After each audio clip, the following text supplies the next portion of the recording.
girls, children of all ages, welcome to Robert Sports Show. I'm your host, Robert. Alright, NFL week number 14. 3 more weeks left in the regular season after this week. Playoffs, Super Bowl, season's almost over. College football, we are into the bowl games. They begin December 15th.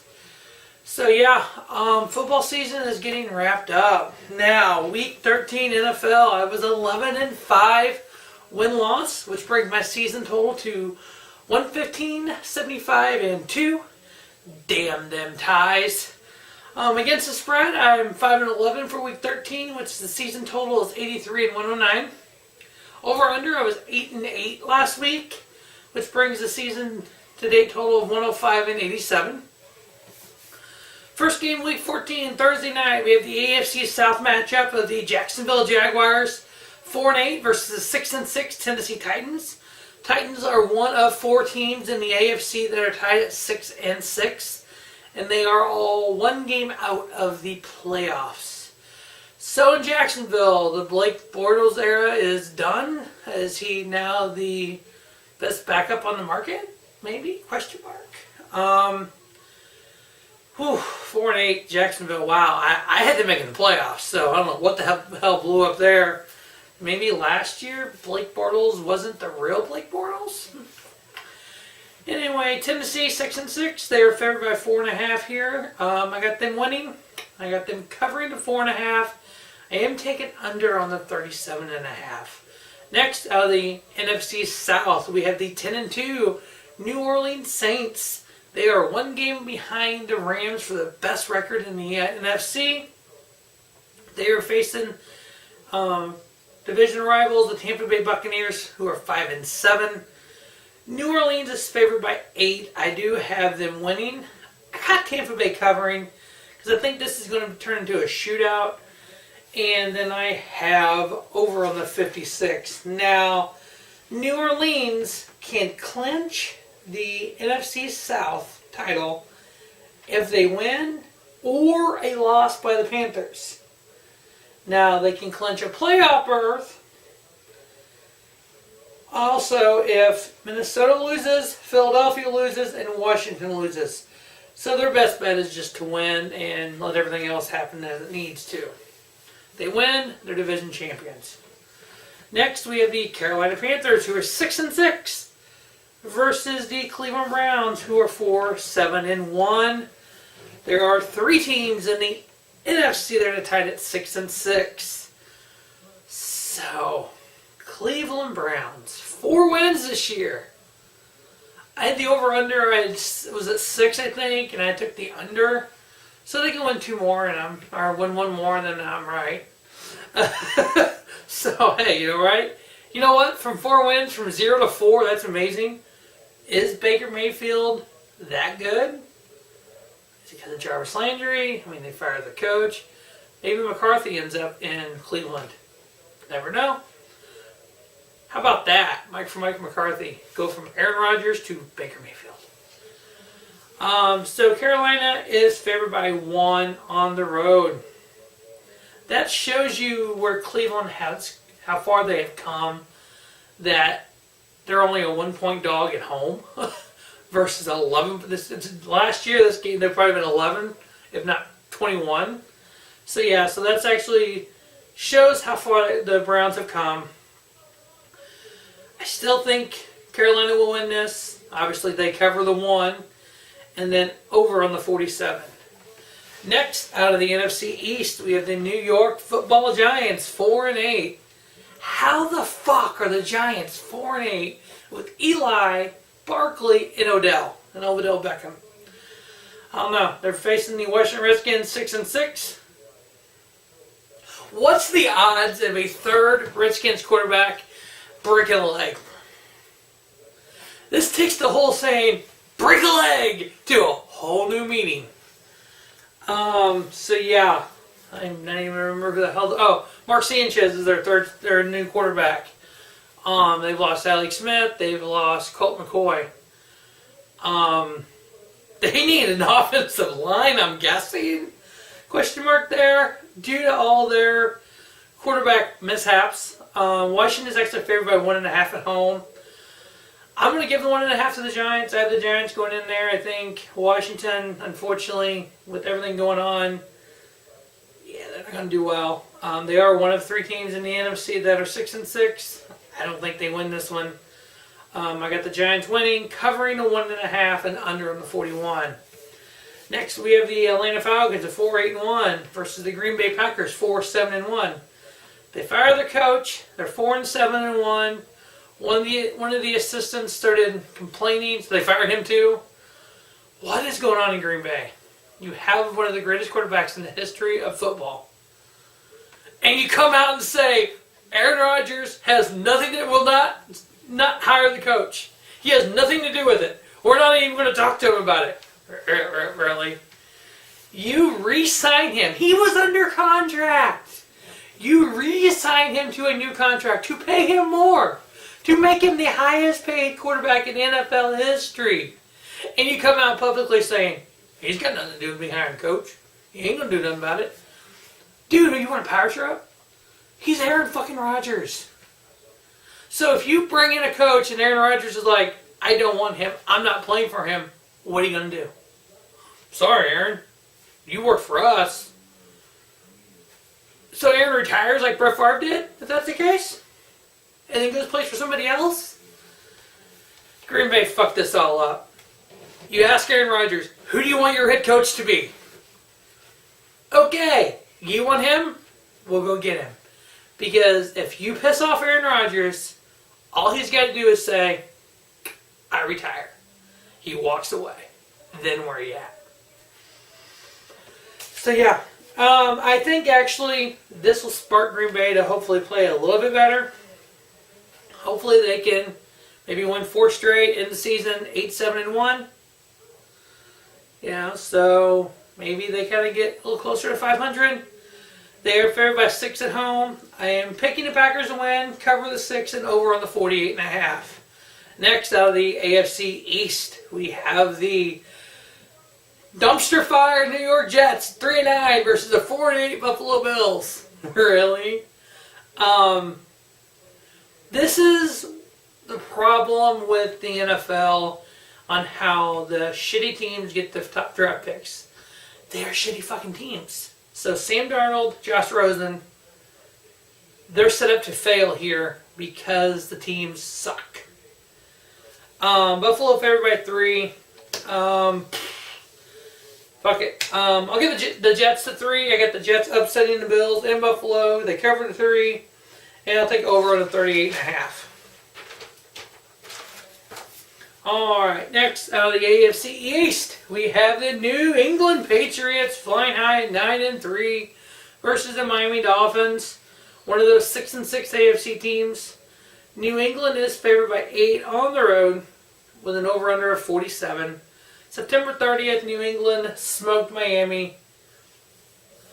And New England 38-7. New England. They win, they clinch the AFC East.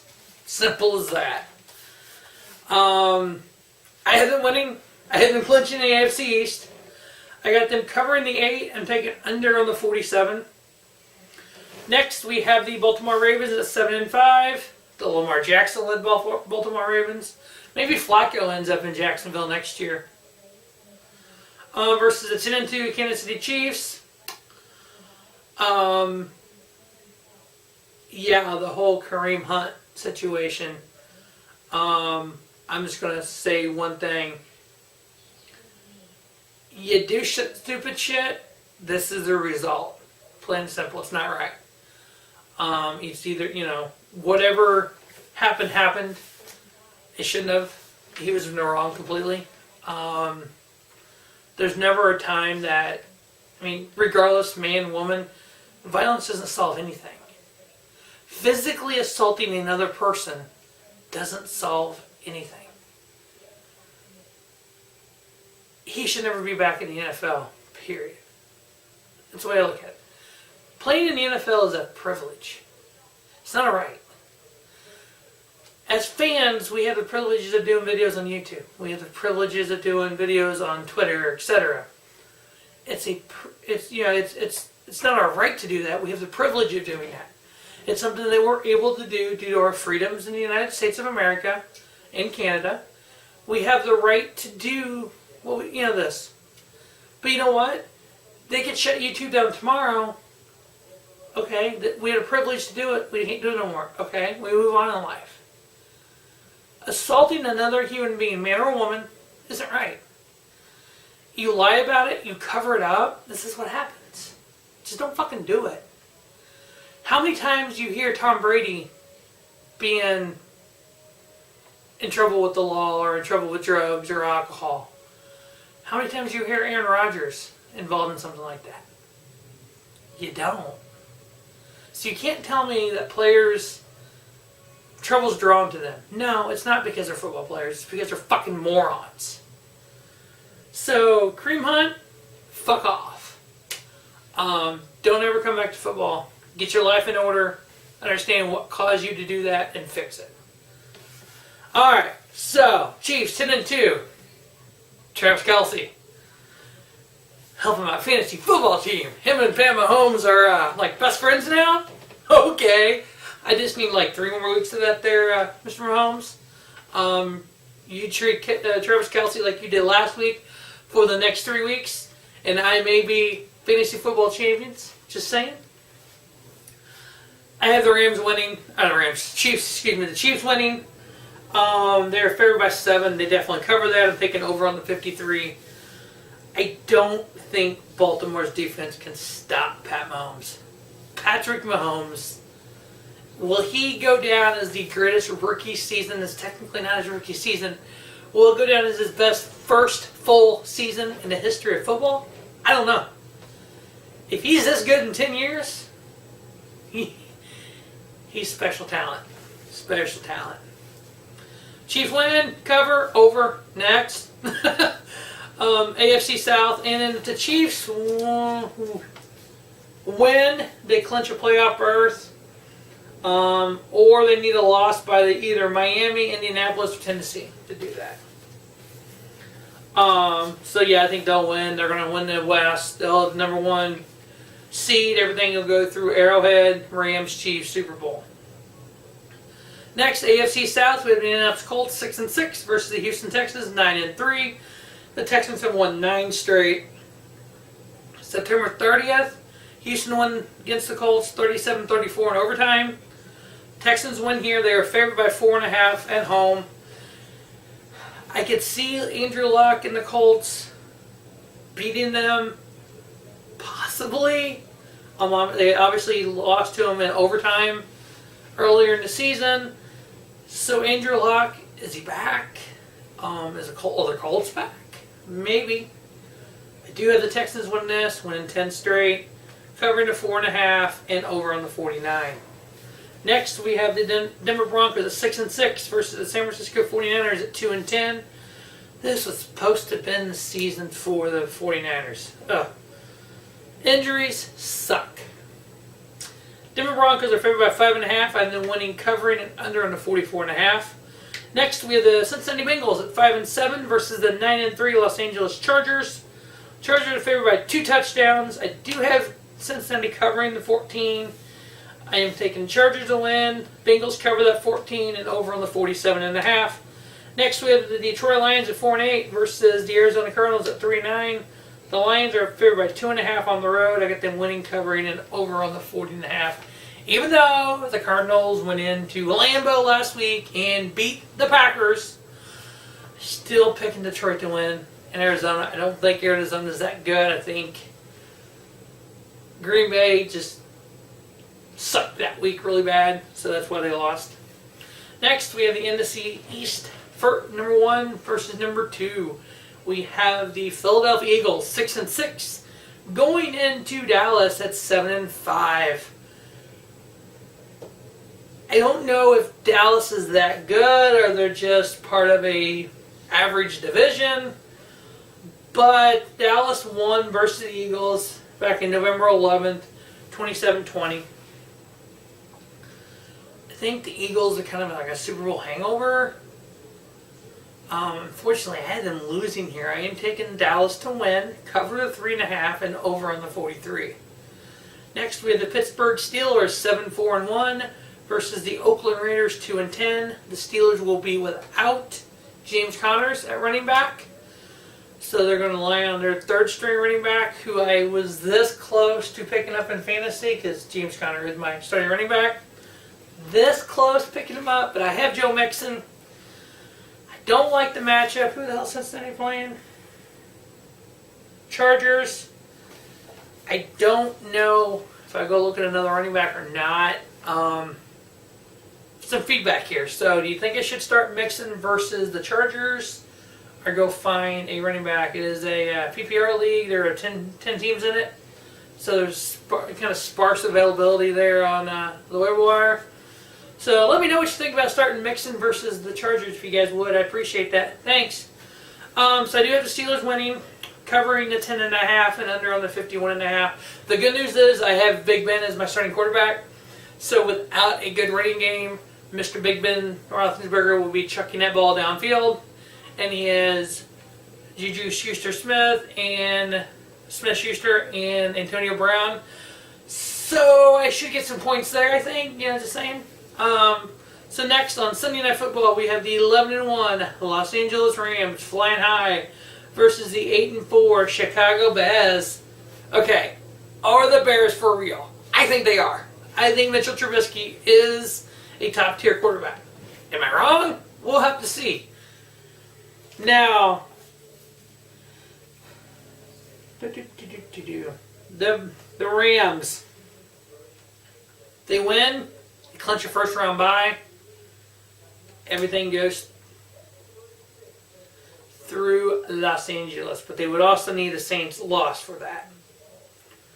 All right. Since they are playing for home field advantage, I thought this game, they already clinched the division. I thought this was going to be kind of a throwaway game for them. But the fact that there is that home field advantage on the line, and you already lost in New Orleans this year, you want to go to LA, they're going to play. I have them winning. I have them covering the 3. Why do I have... See, I wrote down Chicago favored by 3. I don't think that is right. If it is, either I wrote it down wrong or something. We're just going to say Chicago's favored by 3, but I'm giving the 3 to LA. LA covered the 3. And over on the 52.5. I do have LA Ravens winning this. On Monday Night Football, we have the Minnesota Vikings 6-5-1 versus the 7-5 Seattle Seahawks. Monday Night Football in Seattle. Man, Seattle isn't the Legion of Boom anymore, but they're at home and they're still a pretty good home team. Seattle is favored by 3.5 at home. I am going to pick Seattle to upset Minnesota. I would not be shocked if Minnesota didn't have a great game. I do need a great game from Adam Thielen. So Minnesota, Kirk Cousins, if you could just throw the ball to Thielen all night long, I need the points. So basically, if I win this week in fantasy, I win the regular season. And I really want to do that. So Thielen, if you could just catch a lot of balls for me for a lot of yards and a lot of touchdowns. It's a PPR league, so if you can get 10 catches, 10, 12 catches, 200 yards, 4 touchdowns, that'd be great. But Seattle can win the game, so Seattle win, cover the 3.5 and over 45.5. All right. So we talked about what Rams need to do to clinch the first round bye. Saints to win the division, make the playoffs. Kansas City clinches the playoff berth with a win or a loss by the Miami and Indiana, Tennessee. New England, they win, the AFC East. They win the AFC East. Houston, they clinch the South with a win or a Tennessee loss. So as we go over the next few weeks, we'll have all these playoff possibilities of what's going to happen.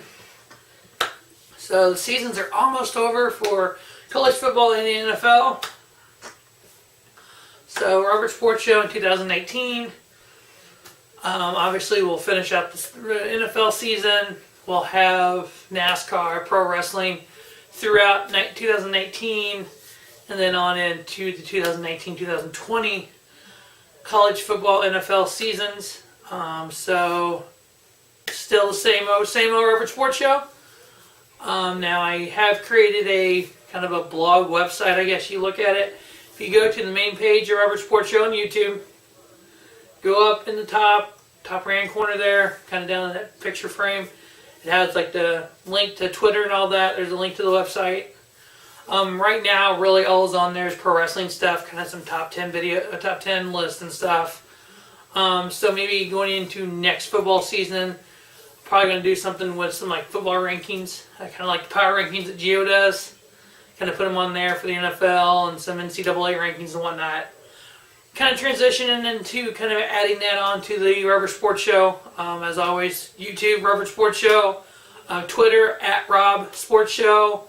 And then my kind of blog, website, whatever you want to call it.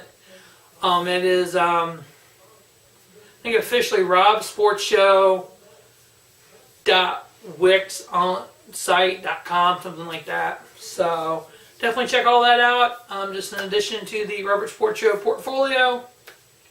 So as always, thanks for watching the Robert Sports Show. And don't just have a great day. Have a spiffy day. Robert Sports Show, your YouTube leader in sports channel content.